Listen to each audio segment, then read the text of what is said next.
Hey, welcome to another edition of the Podriplegics podcast. Housekeeping items. Let's get them out of the way. We are sponsored by Arizona Spinal Cord Injury Association. That is azspinal.org. You can also call them at 602-507-4209. Eric always answers. He loves it when you call. Call 2, 3, 4 in the morning. He loves it. It's his favorite thing to do.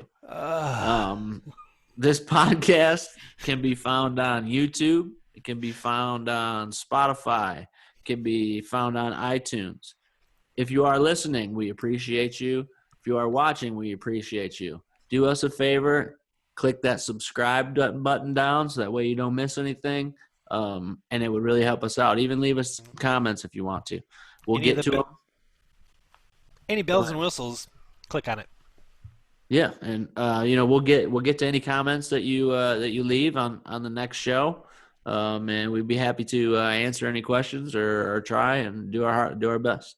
You can find us on Facebook, Arizona Spinal Cord Injury Friends group. You can find us azspinal.org/podcast. Don, Eric, and myself have 100+ years of living with a disability. We are not medical professionals. If you are having medical issues, please contact your doctor or 911 or anybody else that is a medical professional, not us. Okay? Don't call me. Call Eric, maybe, but not me. And this contains mature language and content, sometimes, mostly from me. From Shawn. That I apologize. And don't sue me or Don. Eric's wide open.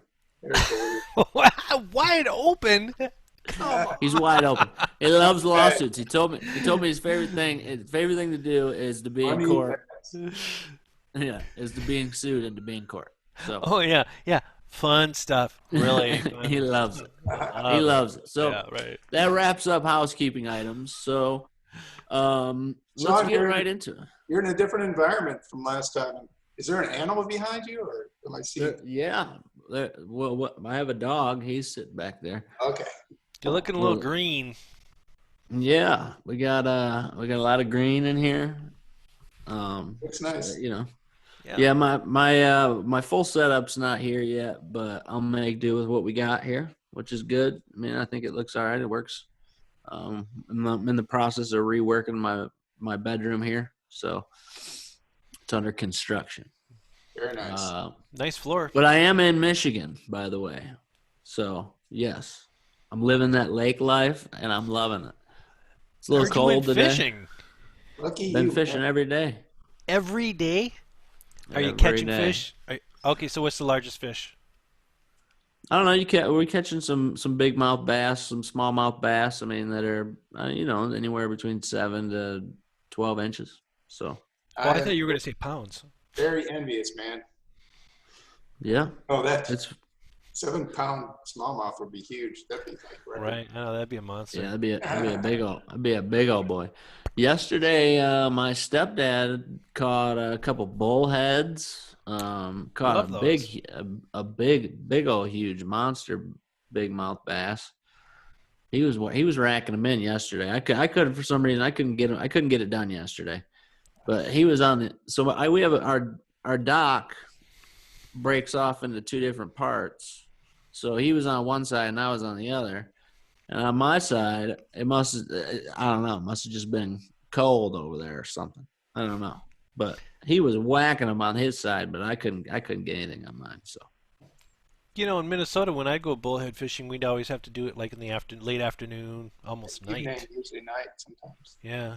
Yeah, we fish in the morning and at night usually. All right. Yeah. You got any walleye in that lake? We do. Right now, they're actually having a fishing tournament on the lake, on our lakes right now. So we have 3 lakes that connect. They all connect through little channels. And right now they got a fishing tournament going on. So there's like bass boats just flying around everywhere, all trying to get that big boy. Well, save me a spot because I intend to visit you sometime. You're always welcome. I've told you that before. Everybody eats over Everybody? here. Okay. Okay, so when you guys start commenting and you want to go fishing, Talk to me. We'll get the travel plans all arranged and everything. That's right. And then it's on Eric. Eric will pay for it. No, Eric will pay I for didn't say everybody's anything travel. about paying. I said plans. Plans. Right. He's gonna plan it. And he'll pay for it, and then he'll also treat you to a steak dinner or a fish dinner, whatever you choose. Dinner you're choosing. I wish. Anyways, it's good to see you guys. By the way, yeah. It's been a while, with the whole quarantine stuff. We haven't been able to meet in person in quite some time now. So well, you had some things see your happen. faces. Yeah, you had some things happen, so you're looking a lot better, my friend. Well, thank you. Yeah. With time, all heals with time. Everything heals with time. You just the face part we might have to work on, but the rest looks great. Not much I can do about that one. I hit a couple branches on the way down from that tree, if you know what I mean. Yeah, I know. They're hard to avoid. So anyways, let's crack something off. You had something you wanted to discuss. There was an article that I saw that was pointed out on Facebook that I saw that you looked at. I think I shared it too as well. Yeah, this gentleman who was a amputee and got pepper sprayed. I didn't read the full article. So what happened? Was he in a peaceful protest or what? Yeah, it seemed that way. The article was very vague and the video was very short. So it's hard to gauge really what happened. I think they're using accounts of people who may have been there and saw it. But supposedly he was the police. He was at a protest and the police didn't like what he was doing. I guess I don't know. Wow. And tried to detain him or some of the sort, and in the process, both of his what do they call I don't know what are the fake legs called? Oh, prosthetics. Prosthetics. Sorry. Yep. Both of his prosthetics had come off, and he was laying on the ground. He had been pepper sprayed, and he looked like he was in a lot of pain. They looked like they were struggling. If you watch the video, that would be. Have you guys ever been pepper sprayed or? No, not yet. I put it on my tacos though. Yeah, the closest I ever got was like onion squirting, but that's about it. Yeah, well, we had somebody accidentally discharge their pepper spray in our building a couple of years ago by accident, and even though it wasn't directly, it was probably 50 feet away from me when they sprayed it just a little bit, but I started burning and it was not comfortable at all. So I can't imagine, being directly in the line of fire and what that would be like. That would be so painful. I think it's interesting that pepper spray has a respiratory effect and that we're still under quarantine, COVID virus and all that. And this is interesting, it is interesting, and especially with the times, right? Like, what's going on? The world's getting crazy. It's out of control. I cannot believe all the news that I'm seeing. This is some real stuff, and it's really serious. It's getting serious. It's getting real serious. I can't help but shake my head at the fact that it's 2020, and we still cannot get to a point where everyone is treated fairly and equally. Like, how is that not a ingrained human right in everybody, right? Like, I feel like it. I don't know. I could go very deep and dark about this, and I don't really want to do that on this podcast. I don't think that our listeners would appreciate that, anyways. But I just don't. I'm so flabbergasted by the whole situation. Why is this even going on still to this day? And I don't have answers for it, and it's very frustrating for me, and especially when you see people like that. How much harm could that man really have been doing? And to justify all this stuff, yeah. I think without a doubt, there's universal agreement and revulsion for that happening. You know, seeing George Floyd murdered by a police officer. I can't imagine anybody that would view that and say there was anything good about that or right about that. It was homicide, you know, and that cop definitely needs to pay. I think the question now is, what's the best way to go about reform? And, you know, certainly I understand the protests, but then when it turns violent again, does that defeat their point? You know, that starts to turn people away. Yeah, it's just really confusing because I'm all for protesting and making the changes that are needed. And I understand that sometimes maybe some violence maybe is needed to catch people's attention. But then when it turns to anarchy, then people start to go, wait a minute. Now you're kind of flipping the switch a little bit. So that's where it gets a little scary. Yeah, usually you got to keep the reasoning in there, you know, like, hey, we have a specific goal, a specific reason, specific demands. I think there's some people that jump in on any protest just to destroy or be anarchists, you know.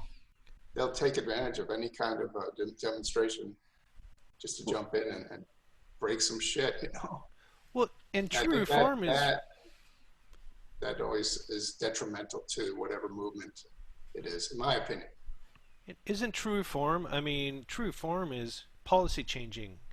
True reform is law, you know, law adjustments. You know, I mean, it's the political system, right? It's where the money's getting spent and how we're doing it and what we're doing about it. I mean, if we're truly going to have reform, we have to change that stuff, you know, and not destroy our world. You look at the Seattle protests, and when they were doing during the day and the peace and love and all that stuff, I was like, right on, man, that is cool, you know. And then at night it turns into a battle zone and people are getting shot. Like, that's just the opposite of everything you did during the day, you know. And I don't understand that. Yeah, and there was that. I mean, they even turned it into their own little riot area, right? Chaz, I think they call it, or Chap. Chop now, yeah, I think it's called Chop. I think the mayor is actually has ordered to close it down finally because someone got injured. Yeah, they've had a lot of violence, shootings. Yeah, there's been attacks. Yeah, people just So again, they kind of did the opposite of what what it seemed to me they were trying to accomplish. You'd think that throughout this time, right? I mean, if you look at what's going on with the COVID, right, and with the the protests and the riots, you'd think that the people in power would understand that the impoverished people of this country have had enough, man, and it's so rough for them. Like, it's not, and everybody says, and all these people that they say, everybody, oh, this is America, everybody has the same fair chance. No, you're wrong. You are wrong about that. You don't. If you grow up in an impoverished place, or an impoverished black family, or impoverished Native American family, or impoverished white family, or an impoverished Mexican or Hispanic family, right? You are so far behind. You're so far behind on everything. You know, you're prone to more diseases, right? Because it's hard to eat healthy. It's hard to do all those things. Access to the healthcare you need, or the education. Access to education, access to being able to own your own home, access to jobs, access to everything. You know, and it is to the point where I think people are so fed up with it that they feel like violence is the only answer. Well, you know, and so I can understand that. I'm not saying do it, right? I'm saying I understand it. Yeah. And I understand why people feel the way they feel, because I'm frustrated. And look, and I come, though I have a disability and though, you know, all these other things, I'm very blessed. I'm very blessed. You know, I was born to a hardworking middle-class family, and I was able to have access to everything that I would ever need to be successful in my life. Not everybody has that, you know, and those people are sick and tired of being treated unfairly. And I understand it. I really do. I completely understand the anger. I understand the frustration, and even I'm even frustrated, and it's not me, you know, like, and it's not me that's being attacked, you know, but I'm frustrated.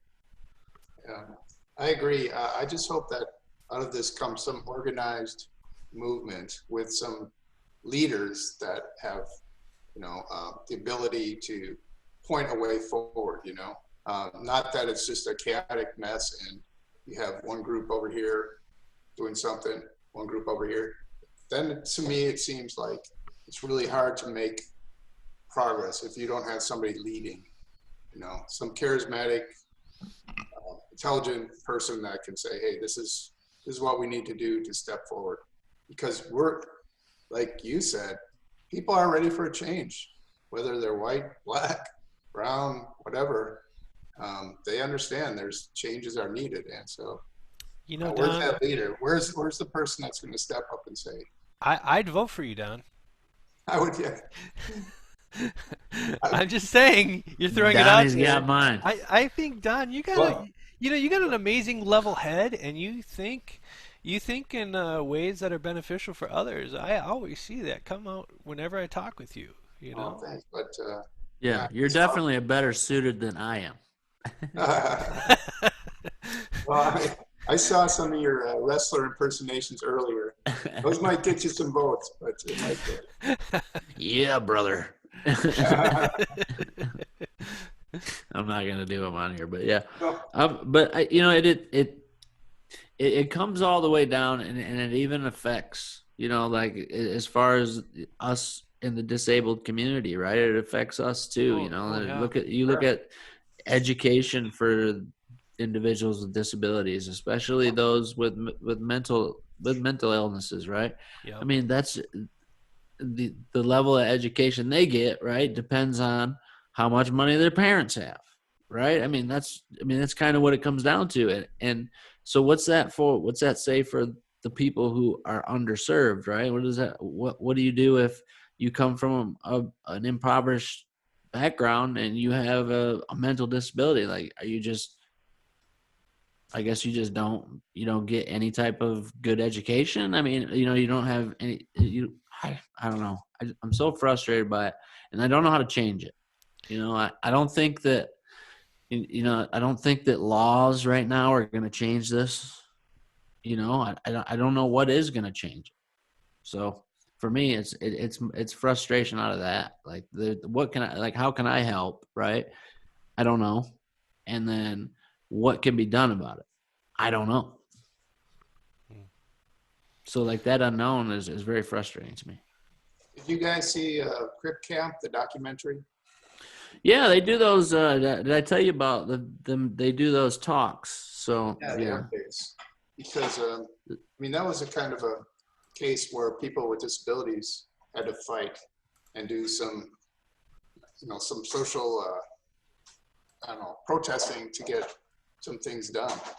And in those cases, you know, it took some camping out in people's offices and just to turn public sentiment toward, you know, to let people know what was going on.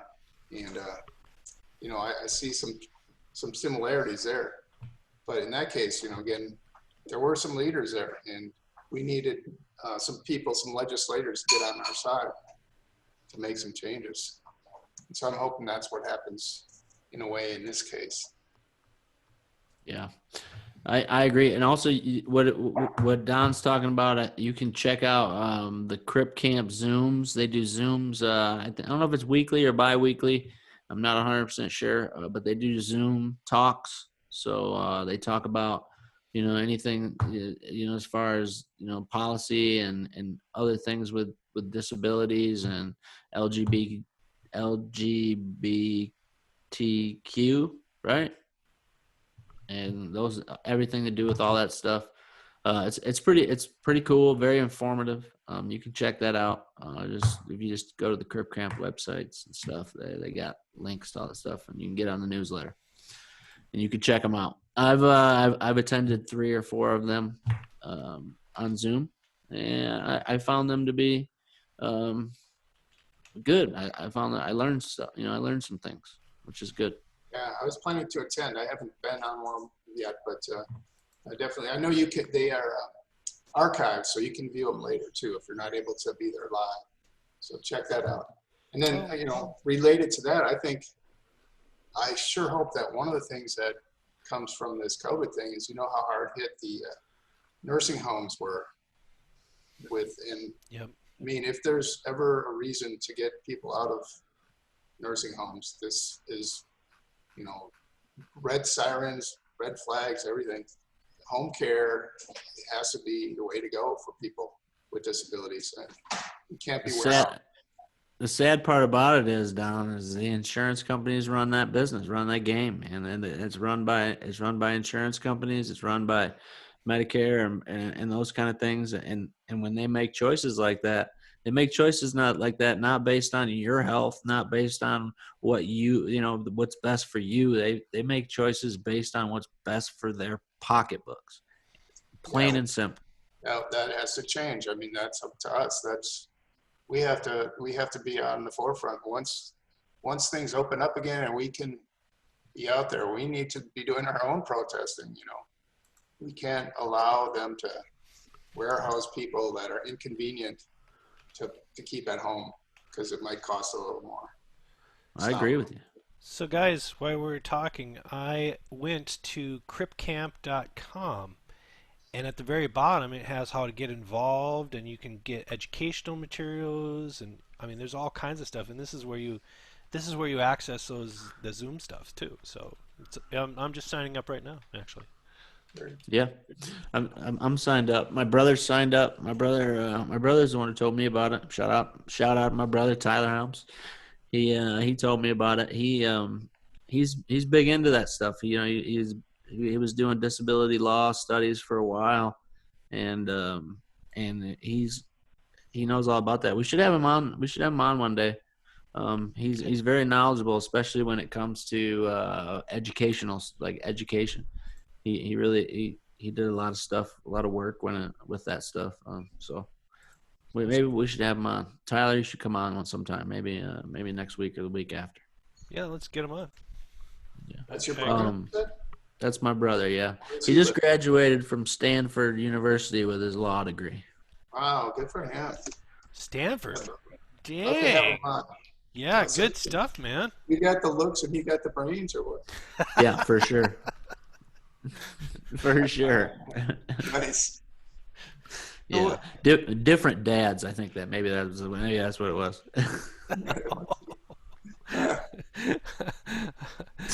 Does your dad listen to this? So, do we have any lighter weight questions than the meaning of life? And I got a lighter weight question for you. So when you traveled back to Michigan, did you have any issues with your wheelchair? No, I didn't fly though. Usually, when I fly, yeah, you definitely have them. I mean, I could talk for an hour straight just on that. But I drove strictly because of the COVID situations. Yep. And also, it's easier to have a vehicle here too. I have a vehicle that is here but it's old. And it's not necessarily reliable to make sometimes long trips if we want to, Yeah, I drove. We drove. Me and two people. Me and 2 other people. We drove. We made it, and we left Friday and got here on Sunday. All right, cool. That's a long Went haul. through Colorado we stopped in Colorado for the night, and then we stopped in Iowa for the night, and then made it straight. You had to stop in Iowa, huh? Oh, I'm sorry. Yeah, what are you gonna do? That's a nice drive, though. I love driving cross country. Yeah, I enjoy it. Yeah, it was it was fun. You always get a little stir crazy. I know I did this time because the way we had to pack in my car, like the stuff that we needed to bring back. I was kind of stuck in the car. The only way for me to get out of the car, even when we made stops, was for people to like move a whole bunch of stuff. And so like I didn't get out of the car for like 12 or 13 hours each day, like not one time. I just was in the passenger seat for 13 hours. So yeah, that would do it. That would be super crazy for sure. Yeah. So, but it's okay. You know, I mean, it was worth not taking the risk of getting on a plane with people I don't know. You know, you never know what could happen there. And also my chair not getting busted and broken by the people who handle baggage at the airlines. So, right. Yeah. But you know, that's what leads us into something that we were going to talk about too. You know, I've been asked by a lot of people, and then I've also been trying to look it up and thinking about it myself. Power chair wise, I know me and Don are power chair users. What do you prefer, and what do you look for in a power chair? Well, I can tell you when I was first injured, I used my injuries at C5, so I have some movement of my arms. I have my biceps, but I don't have any use of my triceps. So I am able to propel a manual chair, and I know for the first, I don't know, 3 or 4 years, I wanted to be in a manual chair because I think I looked less disabled, or I was less disabled if I were pushing a wheelchair. That was just my mindset, and I thought they looked cooler anyhow. There was a certain point where I realized that I couldn't go wherever I wanted to go. I couldn't get up hills or down hills without some assistance. And at that point, I sort of started using a power chair. And once I realized the freedom that gave me, I just started using it full time and realized to me that I was saving my energy. I was less wear and tear on my arms and shoulders. And I could go anywhere I wanted under my control, and it opened everything up to me. And at a certain point, I just stopped worrying about what I looked like. If I looked more disabled or whatever that meant, and then just embrace the power chair full time. So, but I think that a lot of people share that same sentiment, Don. I mean, you know, that you just talked about. Being in a manual chair makes them feel a little less, you know, like less disabled, right? Which is, to me, is goofy, right? To even say it out loud, like I feel I'm less disabled because of the chair I'm sitting in. Yeah. When really it's the same thing. And the irony is that I was actually kind of more disabled in a manual chair because of not being able to do as much. But yeah, it's a weird. It's a weird. Anyways, I cut you off, and you were about to talk about some of the things you look for in a chair. So, well, I think what happens, the first chair you get out of rehab probably isn't your best chair. It doesn't necessarily fit you unless you have some really good therapists. But when I got my first chair years ago, they were all rear-wheel drive chairs, and that's what I became used to. And I still have a rear drive wheelchair, and which is a dinosaur these days, where everything is now mid-wheel or front-wheel drive. And so people laugh at me because I'm using this old school chair. You can hear me coming a mile away, as you guys know. But it's what I'm used to, what I'm comfortable with, and also what was set up for driving for me. So, but what I look for is just, you know, a fitting you right, that it's not too wide, not too big. You're comfortable in it. It's not giving you any pressure sores. And, you know, it's set up for what you need it to do. If you're driving a vehicle from your wheelchair, that it's set up for that, has a proper lockdown, and, you know, has the equipment that you need. So that's, I mean, it's a very vague answer, but sure. It just has to be the right fit for you. Yeah, I mean, I think a lot of people outside of the necessities look for different things in chairs, right? I mean, for me, you know, I need tilt, recline. I like the standing feature that I have on my chair. You know, they have those out there. I like that. And I want my chair to go fast, man. I really do. I don't want my chair to go 3 miles an hour. I want it to do 7, in case I'm out going down the street, right? Like if you're trying to go from place to place out on the street or on the sidewalk, you don't want to putt your way through there. It's no good for anybody, for me, if you ask me. Yeah, I mean, there's a lot of accessories you can get added on now. You can get lights, and you can get turn signals. You can get a USB port. I have all those on mine. So I have lights, turn signals, and a USB on mine, which is like at the time I was like, all right, just put it on there, I guess. And now, I mean, it is the most used thing I had. Most USB I have. I mean, my phone is always plugged in, and if it's not, and I'm somewhere, somebody always has their phone plugged into it. So it's like community charger for everybody, Wow, that's cool. Does yours also have the Bluetooth feature where you can use it to turn on your TV and all those things? I think it does, but I've never used it or never really needed to or any of that sort. I think it has it, but I never set it up, or I never even really knew like why it was blue. Like why would I need Bluetooth on my chair? I don't understand that. So I never set it up if it's on there. I don't know. That'd be cool because then I could access it with my phone and drive it. It'd be like, why? So I've been looking at some new ones because I'm actually in the market because I got one coming up soon, and where a time coming up soon where I'm able to get one. And I've been looking at some of these new ones. They're called Frontier V6s by Magic Mobility. Boy, they're pretty cool. They got the ones that are 4x4, so they have 4 big tires, which is cool. And then they also have the mid-wheel drive and the front-wheel drive version with the big tires. I mean, they're like actual like tires, so you can go out in more sandy and softer surfaces, which is cool. Like I've been looking at it. I'm in a Permobile right now. I've been in a Permobile since my accident. I personally don't like the one I have now though, which is an F5. I had a C500 before this, and it was fantastic.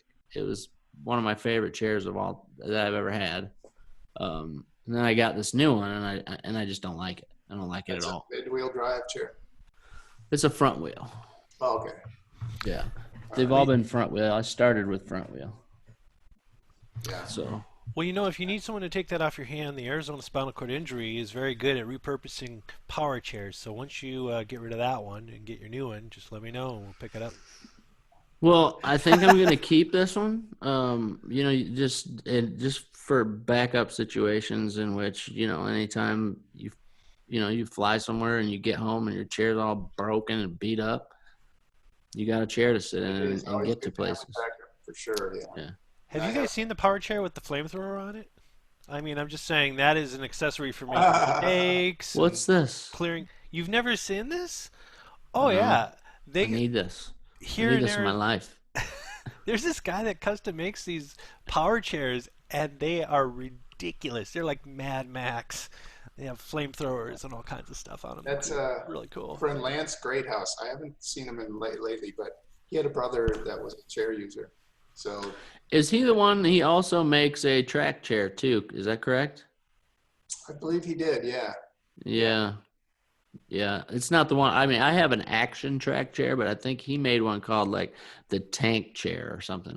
Right. I think I'm not sure. I think that was different, but I know he has built chairs like that with fake treads and, like Eric said, flamethrowers, and he had one. I need that in my life right now. Something Dr. Right People now would be in, yeah. So you would be the battle tank in the crowd. Battle tank, yeah. Who would approach you? I need it. That's why I'll go do some protests and see who wants to pepper spray me. Right? Bring that pepper spray. Let that flamethrower go.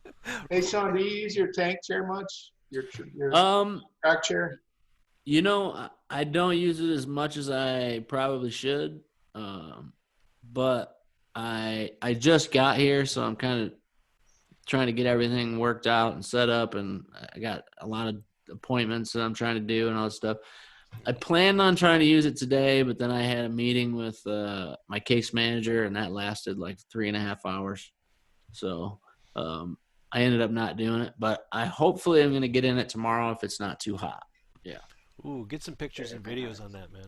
Yes, I got some cool ones on my Instagram. If anybody's interested, check it out. It's at Shawn, SHAWN, Dallas, DALLAS, Hall, HALL, on Instagram. I got some cool videos on there of me hitting some mud puddles. I got some of me going through a stream. I'm just riding in the middle of the stream all the way down it, which is fun. Oh, cool. You can go in the water with it up to, as long as you don't submerge the batteries, you can go all the way up to like a certain point. Hey, I know I'm kind of backtracking just a little bit, but when you guys said you went, when you said you went to a manual chair to a power chair, how that was transforming for you. The same was for me, because I used to walk on crutches and then half Canadian canes, and then I went to a manual chair, and it was the same thing. The mobility aspect of it, the ability to feel normalized within my surroundings was so much more.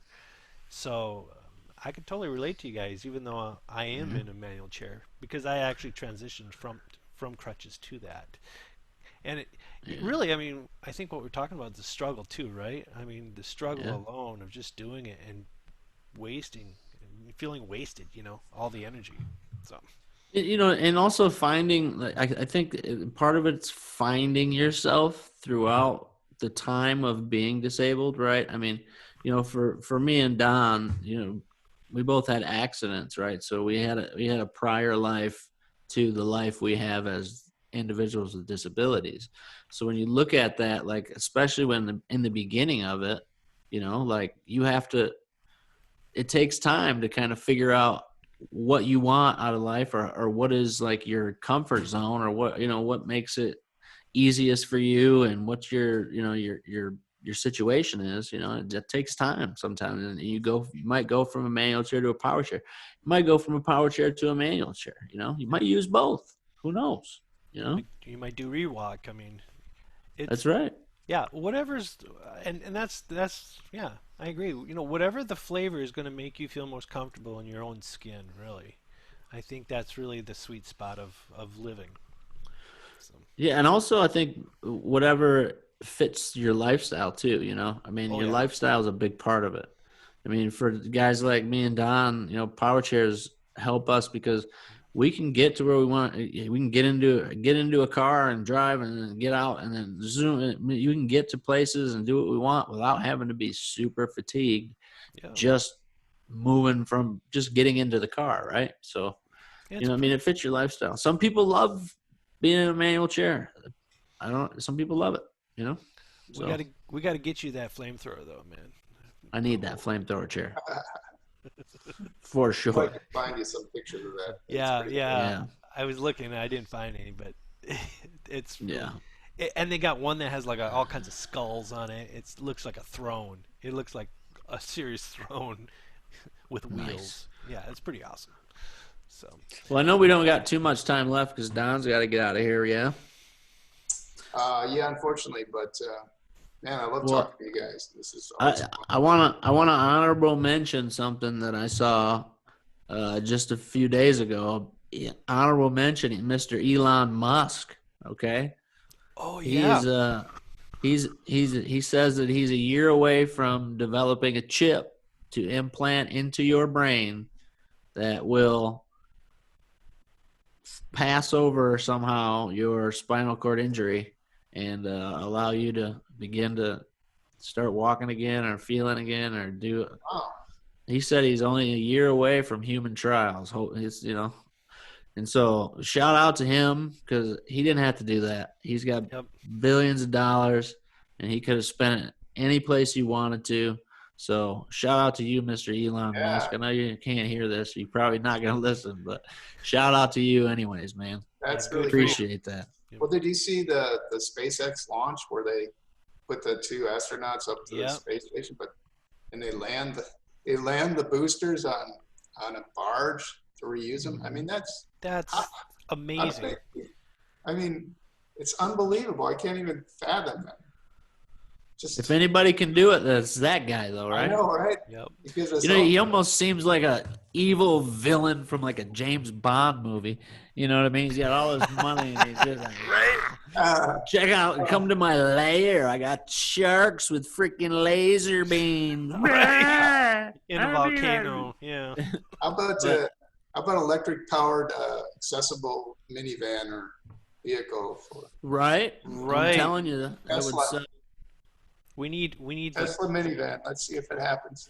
Tesla minivan. Yep. Hand controls. He's got the I think he's got the semi trucks coming out next. That's what he's really trying to get out is the semis.